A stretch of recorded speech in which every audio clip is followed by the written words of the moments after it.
4.16 세월호 참사 진상규명 및 안전사회 건설을 위한 피해자 가족협의회에서 집행위원장을 맡고 있는 예은이 아빠 유경근입니다.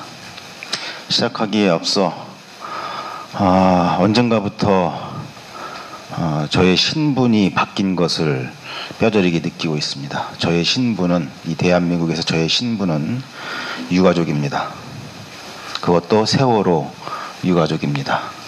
그리고 그것을 깨닫는 순간 우리 사회는 신분제 사회였구나 라는 것도 느끼고 있습니다.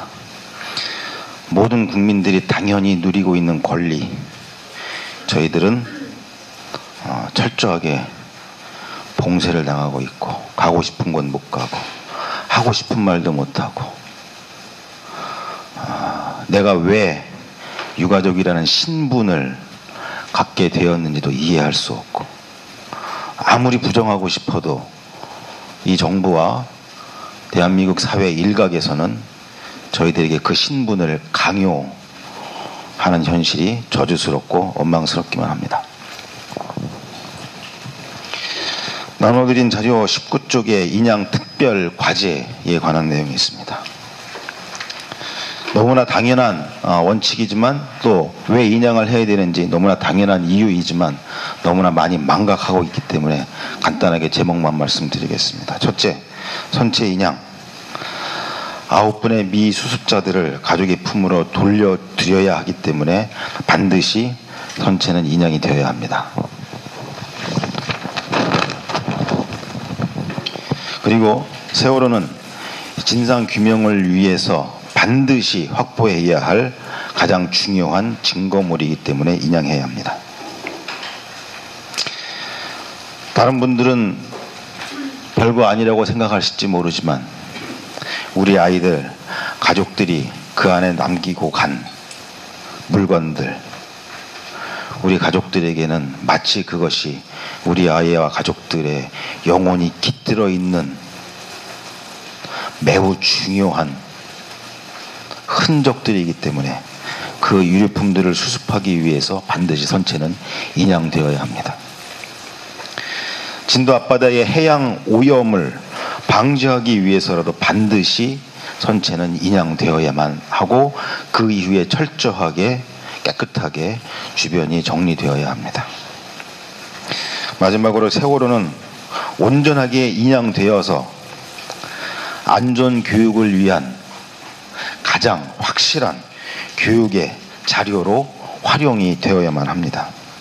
그래서 저희들은 선체 인양을 원하고 있고 또 그렇게 진행을 하고 있는 것으로 알고 있습니다. 그런데 지난 4월 정부에서 선체 인양을 발표한 이후에,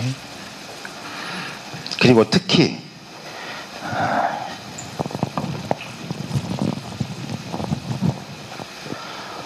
인양업체의 입찰 과정이 시작된 이후에 저희들은 너무나도 많은 곳으로부터 수없이 많은 이야기들을 들어야만 했습니다.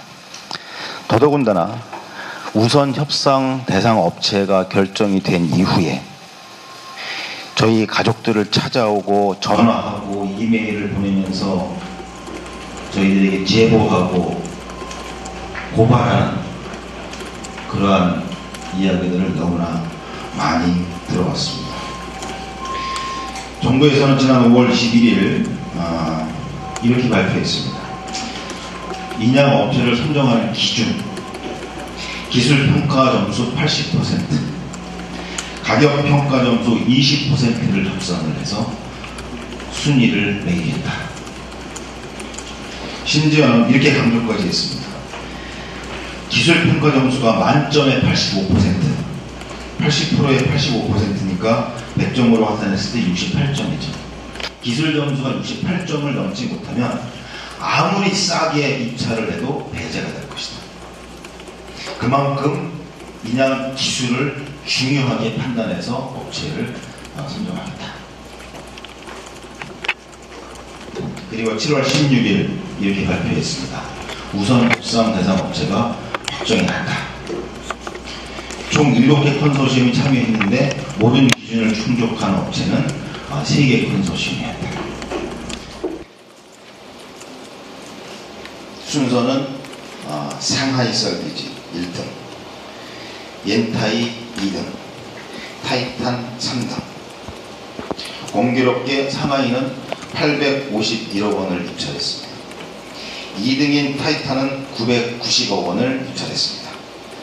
그리고 2등인 옌타이는 990억 원을 입찰했고 3등이 된 타이탄은 999억 원으로 입찰을 했습니다.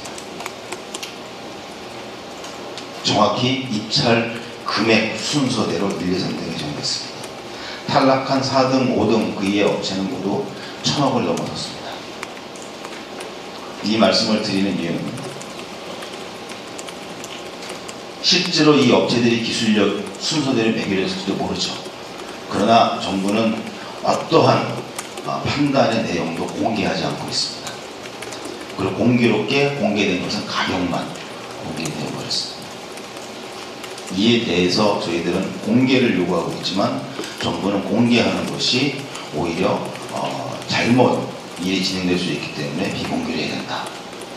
그러나 잘 아시잖아요. 우리나라에서 비공개로 진행한 일 가운데 아무 탈 없이 제대로 진행된 일이 단 한 번이라도 있었는지.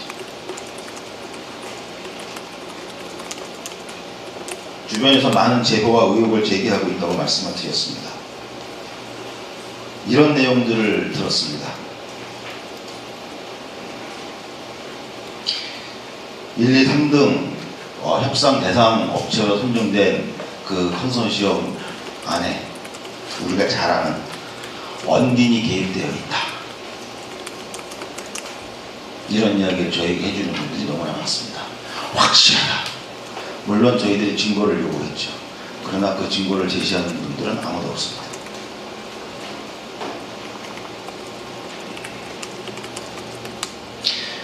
인양 방법에 대해서도 저희들에게 제보하시는 분들이 많습니다. 이상하다. 저 방법으로 안 된다. 특히 미수습자 유실 방지 대책이 전무하다. 많은 제보를 받았습니다.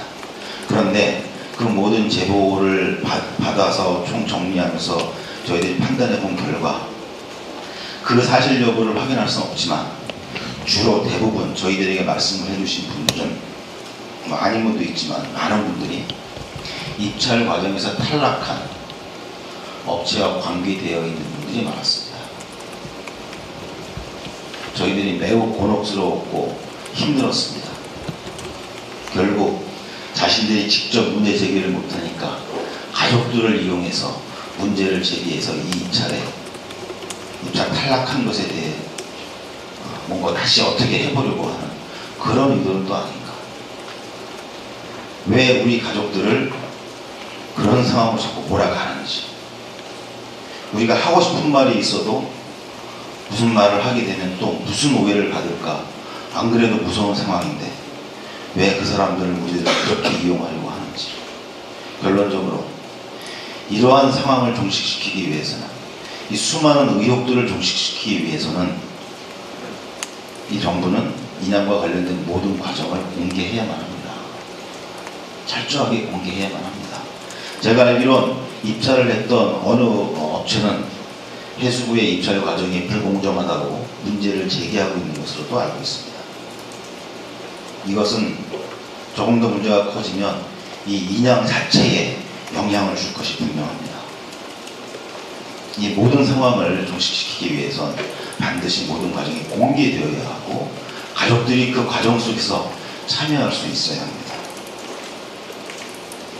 저희가 선체 수중 촬영을 진행을 하고 있는 것을 잘 아실 겁니다. 물론 해수부의 강력한 불허 방침에 의해서 아직 제대로 시도조차 못하고 있습니다. 우리가 왜 선체 수중 촬영을 해야만 하는지 충분히 설명을 드렸지만 오늘 다시 한번 말씀을 드리려고 합니다. 그림 하나 띄워주십시오.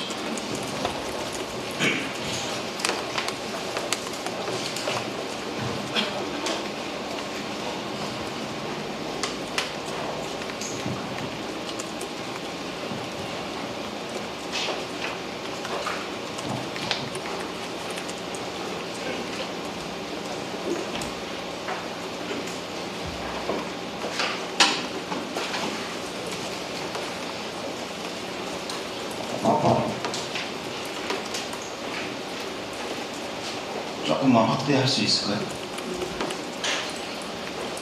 안 되면 그냥 두시고. 예, 이것은 해수부가 발표한 1등 업체인 상하이 셀비지가 제안한 세월호 인양 방법입니다. 저희는 기술적으로 잘 모르기 때문에 드릴 말씀은 별로 없습니다만, 이 그림을 보여드리는 이유는 특별히 두 번째에 있는 그림, 인양용 빔 설치라고 되어 있습니다. 잘 아시죠?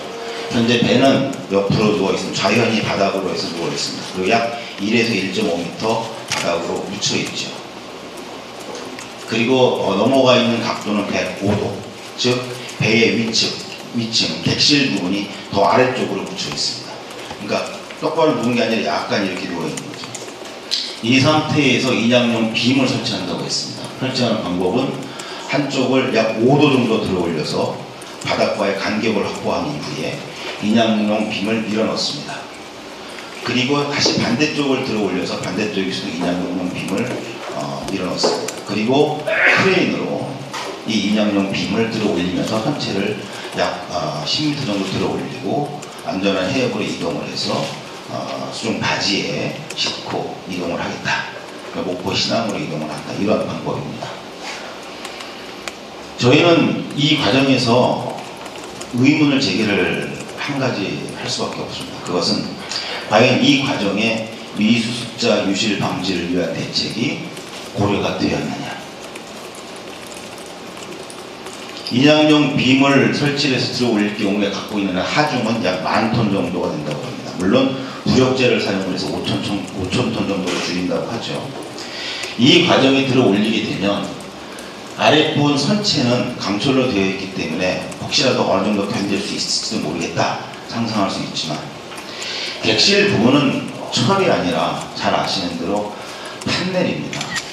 이미 침몰한 이후 얼마 안 돼서 그 판넬 부분은 무너져 내리기 시작을 했었죠. 이 상태에서 들어 올리면 과연 중심을 잡을지도 의문일 뿐더러 특히 시신과 유실물들이 그대로 존재할 것으로 예상되는 객실 부분은 완전히 파손이 될 겁니다. 다 흩어져 버리는 거죠. 그럴 경우에 객실 안에 있을 것으로 예상되는 미수습자들과 유류품들의 유실을 어떻게 방지할 것인지, 여기에 대해서는 어떠한 설명도 하고 있지 않습니다. 이런 상황이기 때문에 저희들은 지금 현재 유실 방지 상황이 어떤지를 미리 확인을 하고 인양 과정 중에 발생할 수 있는 이러한 문제를 어떻게 대비할 것인지를 또 확인하기 위해서 저희는 수중 촬영이라고 하는 그런 방법을 선택을 하게 된 것이고, 수중 촬영을 통해서 현재의 상태의 기준을 명확하게 잡아 놓아야만 인양이 된 이후에 발생할 수 있는 문제들을 사전에 예방할 수 있을 것입니다. 정부가 사회의 갈등을 예방하는 것이 아니라 저희 유가족들이 발생할 수도 있는 사회적 갈등을 예방하기 위해서 하겠다는 겁니다. 이것을 불하고 있는 것에 대해서 매우 유감스럽게 생각을 합니다. 이번에는 저희 인양 국과장님 나오셔서 예고해 드린 대로 영상을 통해서 현재 세월호, 저희가 확보하고 있는 현재 세월호 전체의 상태를 보여드리고 설명을 드리도록 하겠습니다.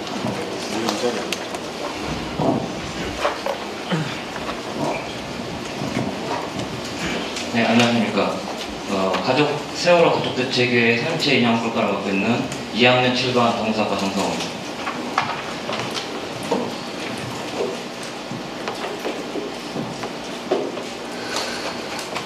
지금부터 보시는 영상은 수색 작업 현장에서는 시신 유실 비상이 걸렸습니다. 당초 새벽 5시 지금 보시는 영상은 작년 2014년 9월 영상과 2015년 3월 영상입니다. 보시면서 설명을 해드리겠습니다. 사고 17일째인 오늘 수색 작업 현장에서는 시신 유실 비상이 걸렸습니다.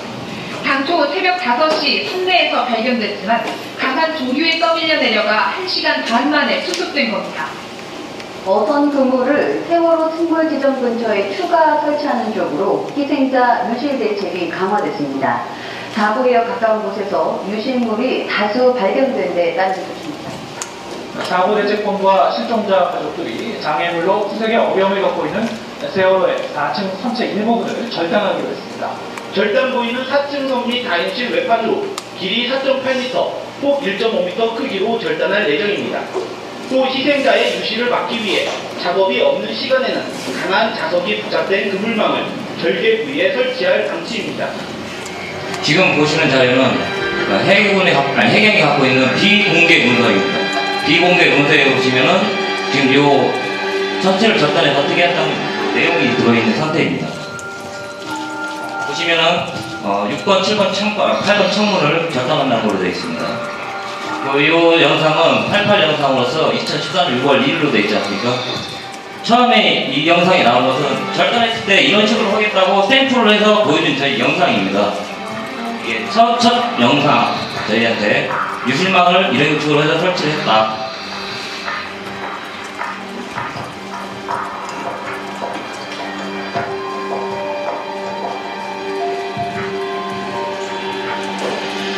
실종자 유실 우려가 현실로 나타나고 또 사고 발생 54일이 지나서야 나온 대책입니다. 지난 5일 세월호 사무역에서 40km 떨어진 해상에서 40대 승객의 시신이 발견됐습니다. 네, 최근 세월호 희생자들이 잇따라 선체가 해상에서 발견되면서 유실 우려가 높아지자 범정부 사고대책본부가 선체의 유실 차단봉 114개를 추가로 설치하기로 했습니다. 지금 차단봉이 나오는데 차단봉은 지금 보시는 것처럼 이것도 비공개 문서로 되어 있습니다. 그래서 아마 차단봉이 어떻게 생겼는지는 지금 나오시는 게 아마 첫 화면이지 않나 좀 생각을 하고 있고요. 차단봉이 지금 이게 차단봉인데요. 이것을 큰 객실에 2개씩 설치한다는 걸로 되어 있습니다. 지진이 있다면 주변 해역 바닥면을 따라 움직이고 있다고 보고 쌍끌이 저인망 어선들을 대거 동원해서 해전면을 훑어가는 작업에 집중하고 있는데요. 뉴스아빠가 취재해보니 저인망 그물 바닥이 아니라 수면에서 놀다시피 하고 있었습니다.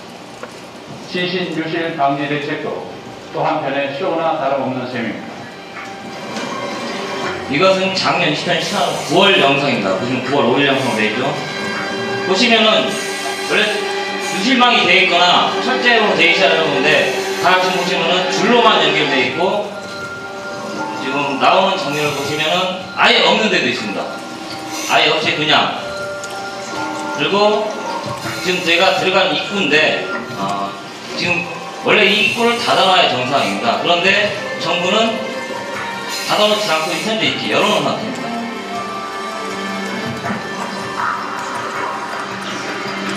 그리고 보이시는데 여기에 원래는 철전에서 2개씩 들어가게 되어 있는데 보시는 것 같이 그냥 줄로만 얼기설기해서 엮어놓은 상태입니다. 이거 100% 시신이 입히되어 있는 확률이기 때문에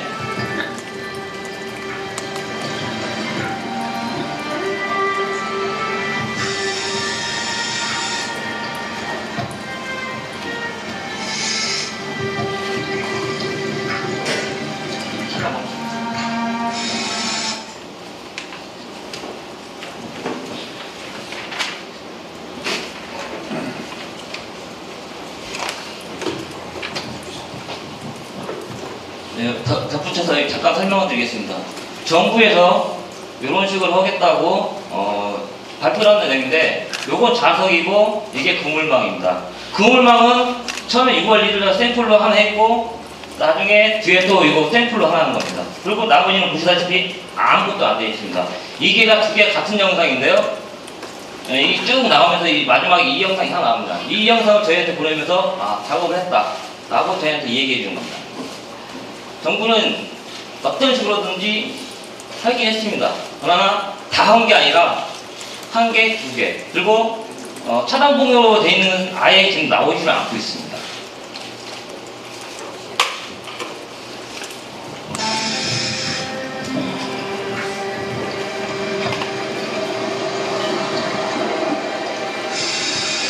보시면은 아예 잠수사가 들어갈 수 있는 공간이 다 됩니다. 이제.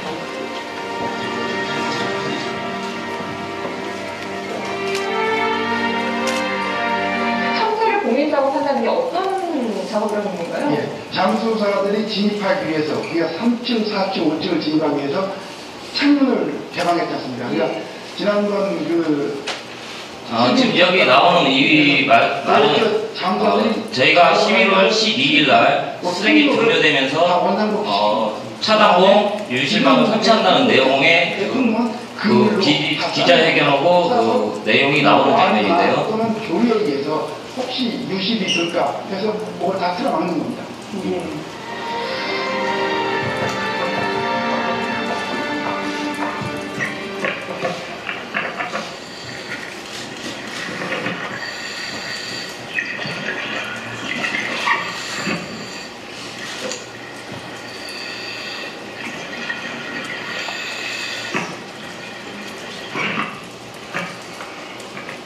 세월호가 침몰한 지 1년. 지금 나오는 장면은 올해 3월 27일 날 JTBC에서 수중 촬영한 영상입니다. JTBC 취재진이 세월호를 수중 촬영했습니다. 선체에는 녹이 슬고 바다 생물까지 서식하고 있는 상황을 확인할 수 있었습니다. 세월호는 좌측 부분이 무태 1m 가까이 파묻혀 있는 상황, 수심은 44m입니다. 잠수사들이 바닷속으로 들어갑니다. 줄을 잡고 내려가기 시작한 지 5분 남짓, 세월호가 모습을 드러냅니다. 지난해와 비교해 확연히 달라진 모습입니다. 표면이 깨끗했던 1년 전과 달리 선체 표면 곳곳에는 해초류도 붙기 시작했습니다. 선체 표면은 지금 이게 3월 23일 날 찍은 영상인데요. 원래 여기가 그물망이나 철봉으로 되어 있어야 하는데 지금 보시다시피 줄로만 이렇게 해놓은 겁니다. 이게 저희가 JTB 영상을 확인했을 때 3월 23일 날 찍은 영상을 확인해 본 결과 현재 이 영상입니다.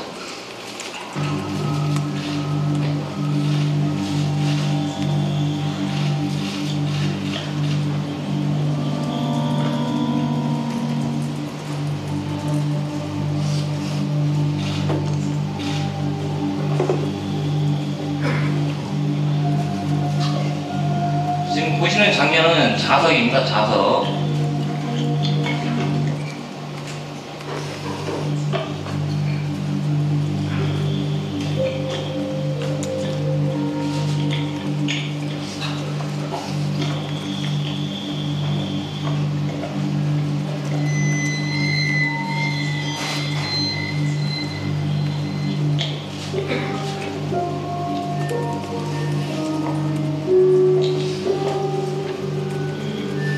그리고 지금 보시면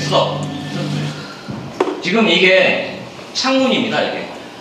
이게 창문인데요. 보시다시피 아무것도 없습니다. 유실 방지가 전혀 안 되어 있는 상황입니다. 이게. 근데 정부는 그랬죠.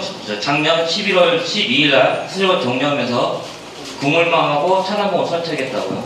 그런데 저희 확인해 본 결과 아무것도 현재 없는 상황입니다. 정부는 이러고도 유실 방지 대책을 다 했다고 좀 보고 있습니다.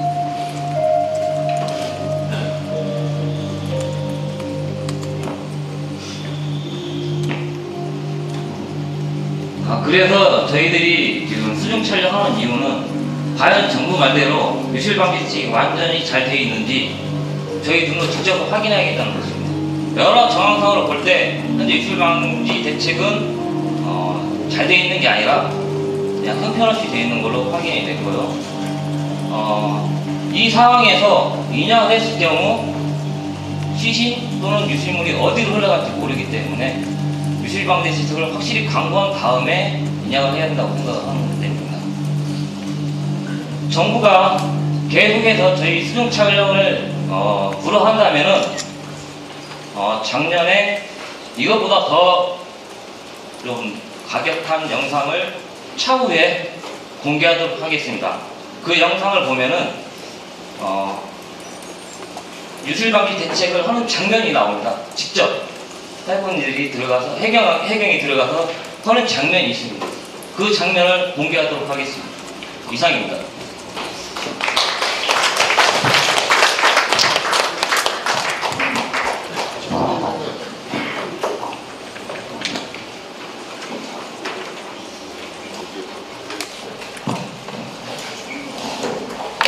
예, 설명을 하나 빼먹고 싶다고 그래서 아까 JTBC 뉴스 영상에 보면 그 자석을 손으로 잠수사가 떼어내는 장면이 있죠. 원래 그렇게 되면 안 되는 거죠.